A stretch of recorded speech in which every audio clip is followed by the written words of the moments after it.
Welcome back, and today we're going to talk about food and drink and how to make it look realistic and how to get around some of the inconveniences you will run into when working with food and drink and actors, because they have to eat, they have to talk through their food, and they have to drink. Quite often they have to drink a lot.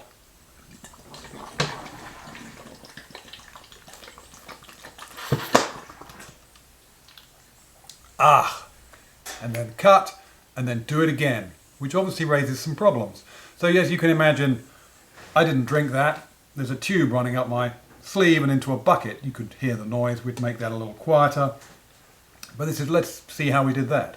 So, first things first, a bottle. We're using a plastic bottle because it's quick and easy. I'm just going to remove the label just so we can see what's going on a little better.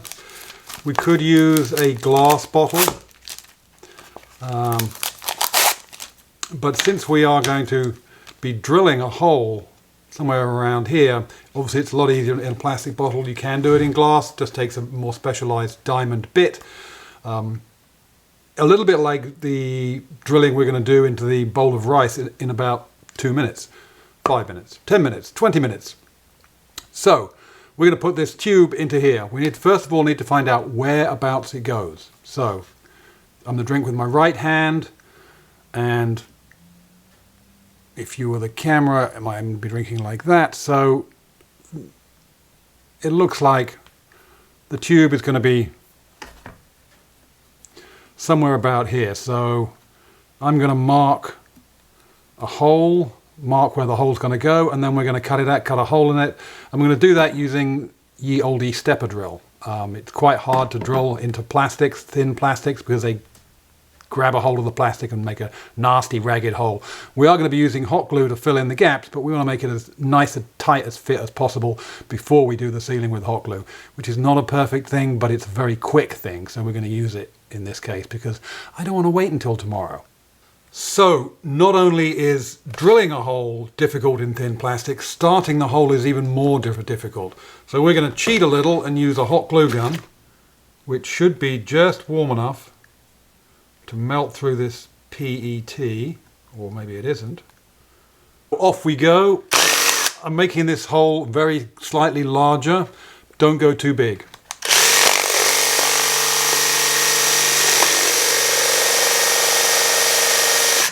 And you can let the heat build up a little, and that helps make a nice smooth hole. We are, I think, close enough. There. So that's going to leak, but when it's held together with hot glue, this tube is nice and flexible. The reason why I'm using 3 different tubing is laziness. I'm all out of the right diameter tubing. I could go to the hardware store, but I don't want to get infected with COVID-19. So we're just using 3 different pieces of hose.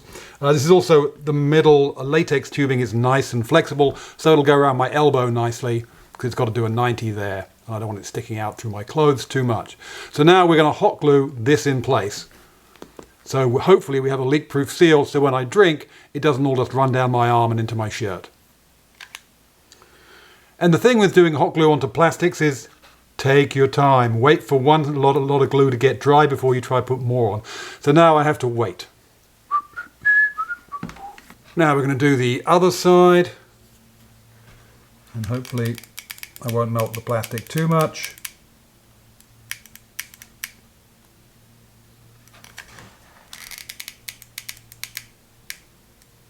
This is a situation where you could use a lower temperature. You could flip this from high to low. And there's less chance of you messing up the plastic here. But I'm going to let that dry, then I'm going to put another band on it and reinforce the fairly thin plastic, give ourselves a nice kind of flange around it.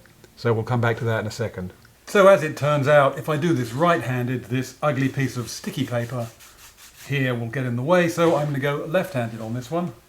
So again, you can see where you obviously do need to be wearing long sleeves for this, or have some very smaller tubing, and you could stick it on with surgical tape or adhesive and hide it to camera. Again, this is something you do to camera, so you can see exactly where the routing of the tube needs to go. But as you can see, apart from this bit here, the brown bit, I would be able to really easily from this bottle. So let's give it a try, shall we? We'll go back to the beginning.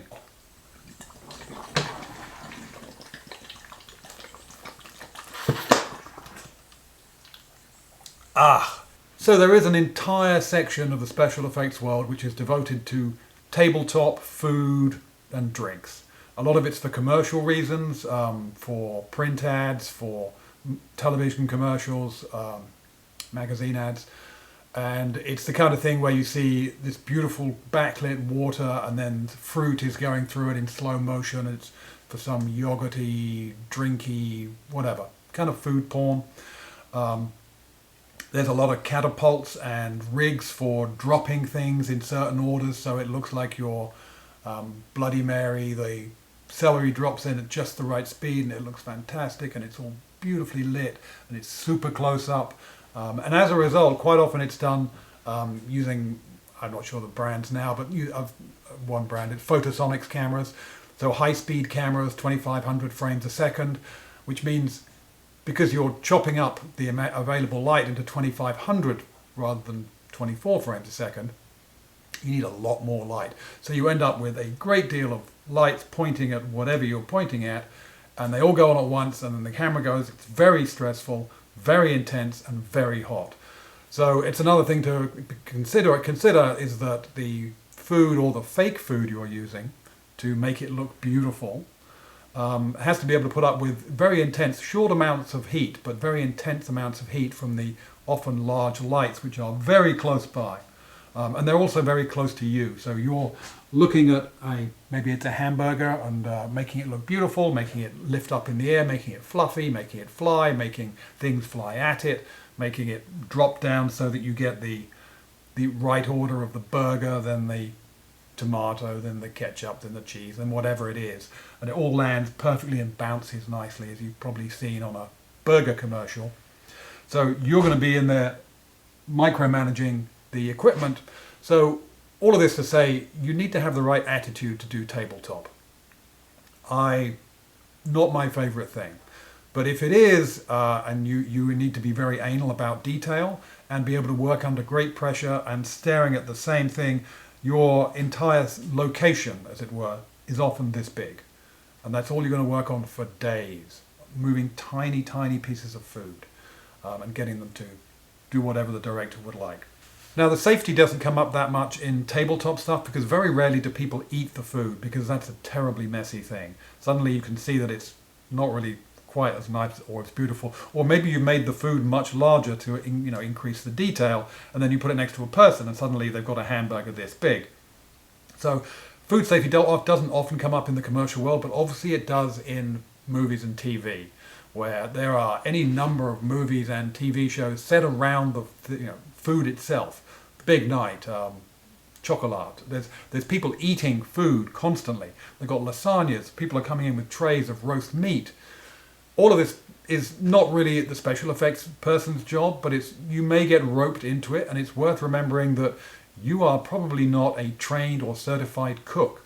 Therefore, you don't have a food thermometer in every pocket checking how long the potato salad or the roast chicken has been out under hot lights, and is it now safe for actors to use as actual food to sit down and put inside their mouths. And they don't always spit it out. Sometimes they have to chew through it, which is obviously very difficult for them because they're trying to remember their lines, look in the right place, react, and talk through a mouthful of food.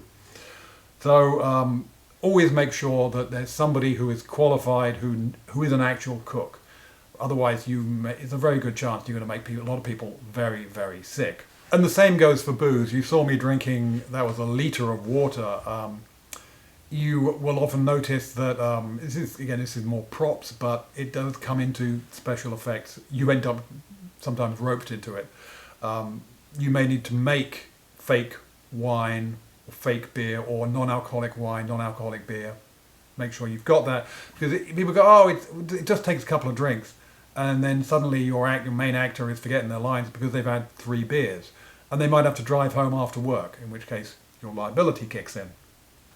Another annoying thing with food and drink is continuity. It used to be with smoking, if people smoking, you had to keep an eye on how far down their cigarette had burned and where the ash was going to fall off or not. Now it's with beer and the continuity issue. Whereabouts are people in their drinks? Is their plate of food full 1 minute and then empty? Full again, empty. Do we have exact replicas of the food to bring in so we can shoot the scene again and cut back and forwards at the right points? It's a complicated thing to do. Same goes for food fights. Huge problem in that you might be shooting there tomorrow and the flies might have moved in. So I did a commercial once in Oak Park. We threw fish up a conveyor belt into a guy who was trying to catch them. It was an Illinois lottery commercial. I don't know why. We did it in the middle of summer. By the end of the day, the entire back garden we were using was covered in bits of fish because we were using frozen fish that melted, and we were completely covered in fish oil, fish scales, and flies. So bear that in mind and try and think ahead. Going back to the drinking gag I did at the beginning of this segment, some of you who were paying attention will recall this was somewhat like the hypodermic syringe we did, where we could suck blood or inject blood into or out of, or any bright green liquids, bright yellow liquids, so we could make it look like we were actually penetrating the skin and pulling out blood. Same kind of gag. You could do this in reverse if you needed to. If you wanted somebody to fill a bottle, you could pump the liquid back up their arm and into the bottle if for any reason. Again, I don't know why that would come up, but it's basically the same theory as the hypodermic syringe gag. Back to tabletop food for a second. If you're ever on a set where you're doing tabletop, you'll notice almost always there is a special effects technician there, and they will have a rig. There's, in the resources below, there's Geoff Binns Calvey, no relation, a Chicago master of the beer pour, wine pour, food manipulation, cooking trade. And he has extensive and sophisticated rigs, each of which will do a completely different thing, some of which are for light, some of which are for smoke, some of which are for spritzing water. Again, there's some videos of his. Man Behind the Green Door is his website. He can fill you in on a whole bunch of little tricks and rigs to get you through doing tabletop. But a lot of the time, what you're doing is you're giving the impression of heat.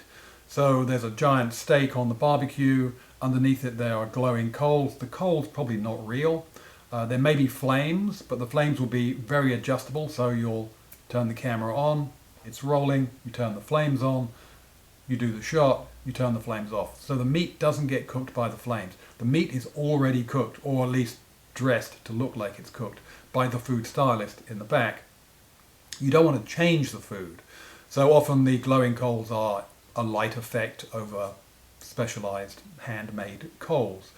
But what gives away heat is smoke or steam.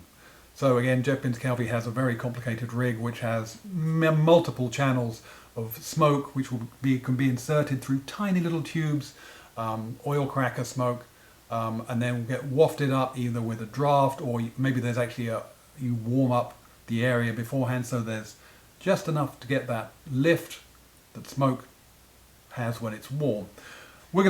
Here's a bowl of rice I cooked earlier by microwaving. It tastes terrible. But let's see if how are we going to make this warm? What I could do is microwave it again, and it would eventually give off some steam. I'd put it down. Another way of doing it is to use steam, because steams are very effective at making things hot. And so, well, I think what we need to do first is we need to drill a hole in the bottom of this. So we can stick the end of this little steamer, which is really a cappuccino machine, into the bottom and make steam come out of it, so it looks like, oh, isn't that lovely and warm and toasty. So how do we drill into, this is stone ironware, ceramic anyway. It's not porcelain, that much I know. So the way to do that is much the same way that you would drill into glass, except with glass you use a diamond studded bit with the diamond grit on the end of it. We're going to use a carbide masonry bit. If you look carefully at the end of this large one, I'm not going to use this, if it focuses on that. It's a regular kind of drill, but it has a chunk of carbide brazed to the end. Brazing is a form of welding where you don't melt the base metals, you add a metal which melts at a lower temperature and fills in the gaps and bonds the two together. And these aren't sharp.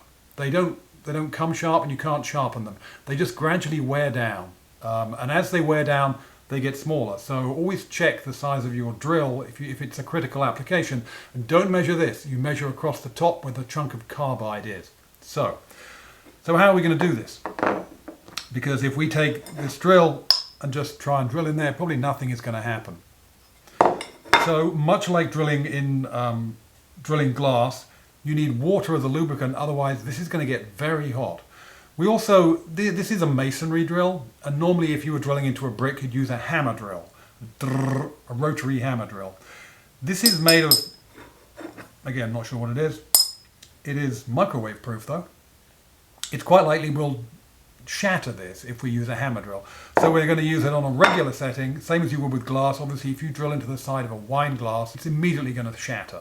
So we're going to use regular drill, and we're going to keep it cool by putting a little bit of clay, modeling clay, in a circle around our hole, where the hole's going to go, and then we're going to put water in it. And that'll also keep the dust down, which is an added bonus. So let's get close up and have a look at that. Okay, so there you can see more clearly the little triangular shaped piece of carbide, the insert on a masonry drill. So we're going to use a slightly smaller drill. We don't need one that big. We're going to add a little water. It's going to make a mess on my table.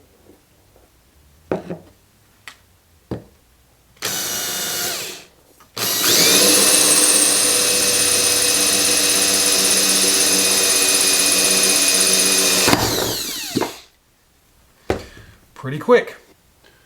It's worth pointing out here that the nice clean side of the hole is the side we started with. When it came through the other side, you see it made a dirty great big, there we go, dirty great big hole. So if it was an issue of what the hole looks like, the hole where you start is the good side. Same with hole saws. A couple of things before we go any further about steam. The boiling point of water is 212 degrees, which will scald you instantaneously. What comes out of here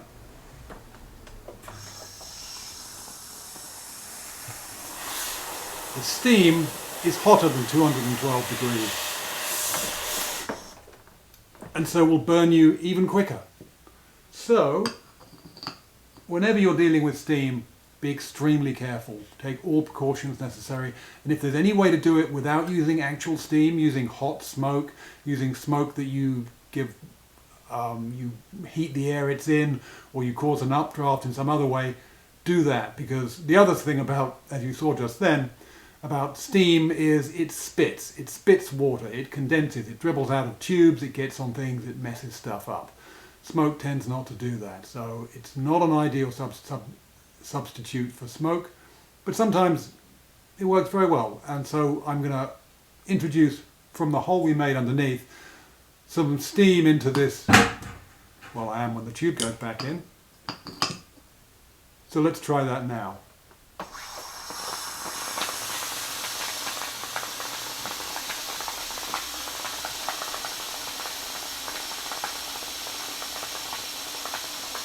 You can see it started to steam. It's actually going to heat this rice up quite considerably, so we can intermittently, rather than microwave it, we can introduce steam into it to make the rice hot itself. So you can do the same thing with water, or tea or coffee. Interestingly enough, another thing about steam, when you have steam in a tube, it is not moisture in air. There is no air. Steam will take up all, will remove all the atmospheric air from a tube. And the result, reason why that's significant is, you see this tube, I can dip it in here and no bubbles come out because the steam is condensing immediately. That crackling noise you can hear is the steam, I forget the word for it, collapsing on itself. Because there's quite a bit of draft coming out of there, but it's not air. Things you never knew about steam. So you can, again, you can walk around a table with a portable steamer and reheat objects quite easily. One last point about steam. I'm using an old cappuccino machine just because I don't do this very often. More often people use clothes steamers. You can buy very small portable. Shark, I believe, makes one that the thing is about this big. It heats up almost instantly, has a very small tank, and you can nose it around. It still gives out steam which is at 225, 230 degrees Fahrenheit, so be careful with those. And any time that you add any kind of connector to lengthen the hose on a steamer, make sure it's rated for steam. You can't just put vinyl tubing over the end because it'll become very floppy, very hot. You need to have some kind of insulation, otherwise you'll burn your hands. I'm not going to go into the peanut boiler kind of steamer, which is a large 240 volt, originally used for boiling peanuts with using steam, that you might see if you were outside and you wanted to create a steaming manhole cover. You might use something like that, but they are a specialist item. They're very expensive and they are pressure boilers. So think back to all the times where you go, why did that steamship blow up? Because the boiler blew up, and scalding steam fills the ship. So they're very dangerous, only to be used by people who know exactly what they're doing. So don't. Quick word about hero products, hero items. Let's say we were doing a commercial where we were featuring this delightful Dremel 100 series Dremel. It's quite likely in the commercial there would be a box like this, but they would remove all the annoying safety information, all the barcodes, all the stuff you can't read, to make the box look more attractive and cohesive. The box may also be larger to make the product seem more attractive, and it may be color corrected in the under the lighting. This may be changed slightly, so it may not be the actual box. Same for the product inside. It may be larger, more refined. It may even be just a prototype. So as a result, a box like this, just the cardboard box, not the inside, could cost you $3,000 or $4,000. And you might have 2 or 3 of them. Each one will have its own foibles, and you'll pick one of them and say, this is the hero, and then grade the rest of them in terms of, because they're handmade by a prop shop, they may not be perfect. So there might be a tiny hair, which in close-up, you will see when it's blown up to the size of a billboard. So you end up with a series of hero products. And what's key about that is that you keep them that way. So if you're doing effects and you're working with hero product, treat it like that. Treat it not with kid gloves, with white cotton gloves or nitrile gloves. Don't get your greasy paws on it. Don't let people come walk past your table like it's craft service. Pick it up and go, what's this? And put it down and very slightly dent the edge. Because that kind of thing that's maybe a $3,000 piece of cardboard you just ruined. So I've seen a lot of people who have tape around their notices that say, keep the off my stuff. It's fairly important in the film business to keep your fingers out of other people's gear anyway, but in particular when it's very small, things that look like they might be cookies, for example. You might be doing a famous Amos chocolate chip cookie, and you've had some special ones made, extra size, that aren't edible. They probably cost you $200 or $300 a piece. And they may be made out of something that's toxic. So don't let people mess with your stuff. In particular, don't let them mess with your hero product. So, in brief, what are our takeaways? Well, first off, that most of the work in tabletop food is done by the food stylist. And the special effects person's job is to make all those pieces crash into each other in a nice and artistic kind of way. But the people who are moving the individual sesame seeds on the buns are the food stylists. There are some videos below here linked to some of their work. Another takeaway, if you're involved in food in any way, shape or form, and any of it's going to go in an actor's mouth, you need to have somebody whose job it is not to make people sick. Just having the props or special effects people isn't really enough. They're not food specialists. Third point, if you're going to be involved in tabletop, whether it's food or otherwise, be aware it's incredibly intense and you need to have the mental fortitude to enjoy that kind of work. Point 4. If you're involved in steam in any way, be careful. It's very, very, very hot. And lastly, Geoff Binns Calvey's website is manbehindthecurtain.net, not Man Behind the Green Door. Don't know where I got that from. Sorry, Geoff. There will be some links to some of his videos of the behind-the-scenes nature, doing tabletop and doing food. I think that's all I've got. Until next time, bye-bye.